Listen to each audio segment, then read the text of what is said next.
చచ్చ, పెళ్ళైన మొదటి రోజే 30,000 రూపాయలు లాస్. రిసెప్షన్ పెడితే గెస్ట్లు వస్తారు, గిఫ్ట్లు ఇస్తారు, బ్రేస్లెట్లు ఇస్తారు, రింగులు ఇస్తారు అని ఒక్కొక్కడు ఫైనాన్స్ మినిస్టర్ లాగా సలహాలు ఇచ్చారు. మిమ్మల్ని నమ్మి 30,000 రూపాయలు తగలబెట్టాను. ఒక్కడన్నా 100 రూపాయలు పెట్టి నా గిఫ్ట్ తెచ్చాడా? అధోలు బొకేలు ఇచ్చి భోంచేసి వెళ్ళిపోయారు. అయినా వచ్చిన గెస్ట్లు నీలాంటి వాళ్ళు అయితే గిఫ్ట్లే వస్తాయి బావా. అదిగో అక్కడ వచ్చింది అసలు తేడా.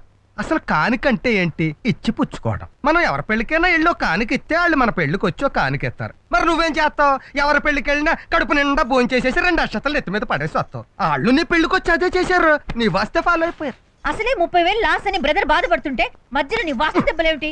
అవును, మాటమాటికి 30,000 లాస్ అంటారేంటి? పత్తి రైతుల ఫ్యామిలీ లాగా కాళ్ళు తుడుచుకునే పట్టా నుంచి అదిగో ఆ టీవీ, ఈ ఫ్రిడ్జ్, ఈ కూలర్, మీరు కూర్చున్న సోఫా సెట్ 2 లక్షలు పైగా చేస్తాయే. మేము మీకు ఇవ్వలేదా? ఏంటి అన్ని 2 లక్షలు చేసేస్తాయేంటి?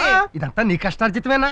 అంటే మా అక్క కష్టార్జితం అనుకోండి. అంటే తమర కష్టార్జితం ఏం లేదనమాట. తమరింట్లో తమరేలాగో మా ఇంట్లో మేము అంతే. విన్నావా? హలో, ఎవరది? Good morning Padmanabham. Good morning. కూర్చోండి. ఇదిగో పద్మనాభం, ఇవాళ నీకు షాక్ ఇవ్వాలని వచ్చావా? నేను మళ్ళీనా? రాత్రిగా ఇచ్చారు. ఆ షాక్ వేరే. ఇవాళ ఆఫీస్ స్టాఫ్ అంతా కలిసి నీకు గిఫ్ట్ ఇవ్వాలని వచ్చాం. గిఫ్టా? క్యాష్ గిఫ్టా?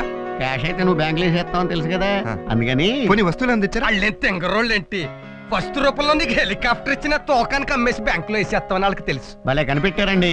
మీరు ఆయన చుట్టం కదా, మీకు అన్ని తెలుస్తాయి. ఇదిగో పద్మనాభం, మీరిద్దరు కొడైకెనాల్ హనీమూన్ వెళ్ళడానికి ఫ్లైట్ టికెట్లు తెచ్చాం. అక్కడ టాక్సీకి టోకెన్, టిఫిన్ కి, కాఫీకి, దేనికైనా సరే టోకెన్ మెయింటైన్ చేయాలి. No cash. ఆహా, మొత్తానికి మా బావ నోటికి భలే చెక్క వేశారండి. అవును, ఈ ప్రాజెక్ట్ కి ఖర్చు ఎంత?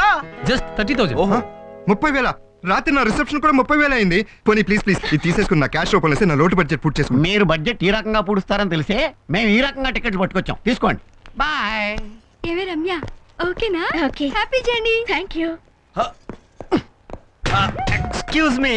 yes అంటే మీరు మా అక్క పనిచేసే ఆఫీస్ లో పనిచేస్తారా? అవును. ఏ డిపార్ట్మెంట్? Bathroom cleaning department. ఓ పని చేయి, ఆ. ఆ ప్యాంటు షర్టు ఇప్పి సారల డ్రైర్ వేసుకో. ఒక చేత్తో బకెట్ అట్టుకో, ఇంకో చేత్తో సిపురు కట్ట అట్టుకో, సంకలో ఫినాయిల్ డబ్బా ఎట్టుకో. ఆ పిల్లని కలిపి ఎందుకు? బాత్రూములు కడుక్కోదేటి? మరి ఏంటి ఎంత వేసాలు?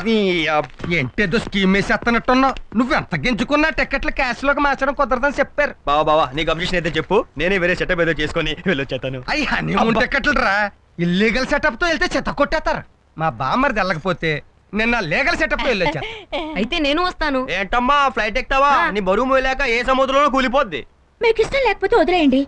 మన కొడైకెనాల్ వెళ్తే 1 వారం రోజులు మన ఇంట్లో భోజన ఖర్చు తగ్గుతుంది, 5 స్టార్ హోటల్లో ఫ్రీగా తినొచ్చు అనుకున్నాను. నాకు అదృష్టం లేదు. అన్నయ్య, వదిన తీసుకుని మీరే ఏంటిది 30,000 రూపాయలు టోకన్లు అపనంగా వదిలేస్తారనుకున్నావా? మనం వెళ్తున్నాం అంతే. ఎక్కడికక్కడే వెంకటలక్ష్మి దొరికిందల్లా శివలక్ష్మి. వెళ్ళి సామాన్ సర్దుకో, వెళ్ళు వెళ్ళు.